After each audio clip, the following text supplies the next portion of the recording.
70 KG মুগ ডাল দিয়ে তৈরি করা হয়েছে ব্যতিক্রমী দুর্গা প্রতিমা, যা রীতিমতো আলোড়ন সৃষ্টি করেছে এলাকা জুড়ে। মনে হচ্ছে ধান আর পাটের পর এবার নতুন চমক এটি। ভাবতেও পারিনি যে পূজার 2 দিন আগের থেকে এখনই প্যান্ডেলে এত মানুষের সমাগম হবে। আমরা দেখে অনেক খুশি। আমরা অনেক দিন ধরে সিনিয়র পার্সন যারা আছে, সভাপতি, সেক্রেটারি, আমার সহকারীরা, আমার বন্ধু বান্ধব, বড় ভাইরা, সবাই এত কষ্ট করছে রাত জাগা। মানুষের সমাগম দেখে আমাদের আর কিছু মনে হচ্ছে না। প্রতিমাটি দেখতে প্রতিদিন ভিড় করছেন শত শত মানুষ।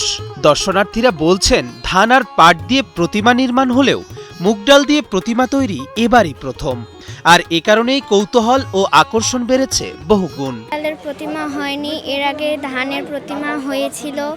আমাদের এই মুগের ডালের প্রতিমা ব্যতিক্রম। উত্তর আলাইপুর নতুন পাড়ায় তো এখানে নতুনত্ব তো মুগের ডাউল দিয়ে প্রতিমা বানানো হচ্ছে, তো আমাদেরকে অনেক ভালো লাগছে দেখে। তো আপনারা সবাই আসবেন, এখানে অনেক ভালো লাগবে।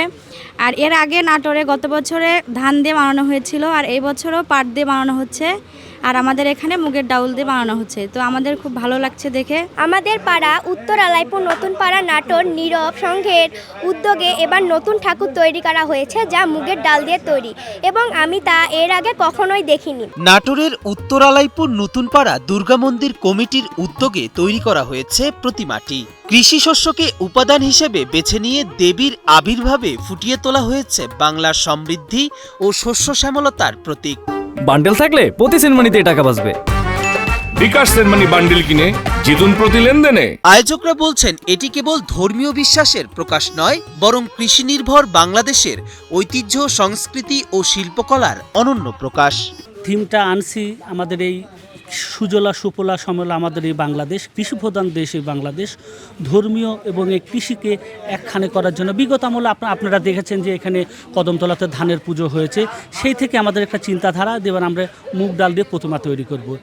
সেই জন্য আমরা এবার মুগ ডাল এবার পালকে জিজ্ঞেস করে অনেক কষ্টের কারণে এবং তার অক্লান্ত যে পরিশ্রম, সেই পরিশ্রমের দ্বারাই এটা সফল হচ্ছে, যদিও এখনো কাজ শেষ হয়নি। বাংলাদেশ কৃষি প্রধান সুন্দর একটা দেশ। আমরা এই জিনিসটা করা মানে ইয়ে হলো যে যাতে আমাদের দেখে সারা গোটা বহির্বিশ্বে এই জিনিসগুলো করে, যাতে আমাদের প্রত্যেকটা জিনিস আমরা যেমন এটা করেছি, আমাদের 70 কেজির মতন মুগের ডাল লেগেছে।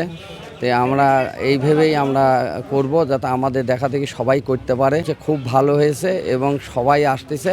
কৃষিজ পণ্যের সৃজনশীল ব্যবহার যে উৎসবকে আরো সুন্দর করে তুলতে পারে, এ প্রতিমা তার অনন্য উদাহরণ। এবছর জেলায় মোট 368টি পূজা মণ্ডপে দেবী দুর্গার আরাধনা অনুষ্ঠিত হচ্ছে। গোলাম রাব্বানীর পাঠানো তথ্য চিত্রে কালের কণ্ঠ।